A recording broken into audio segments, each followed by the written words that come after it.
আমডাঙ্গায় আবার 23টি বোমা উদ্ধার।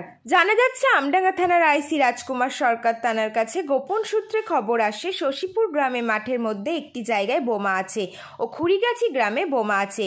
আমডাঙ্গা থানার আইসি রাজকুমার সরকার বোম স্কোয়াড টিমকে খবর দিয়েও আমডাঙ্গা থানার পুলিশের বাহিনী ষড়যন্ত্রের নামে প্রথমে শশীপুর গ্রামে মাঠ থেকে 12টি তাজা বোমা উদ্ধার করে। তারপর খুড়িগাছি গ্রাম তৃণমূল কংগ্রেসের সদস্য রাকিবুলের বাড়ির 100 মিটার দূর থেকে 11টি বোমা উদ্ধার হয়।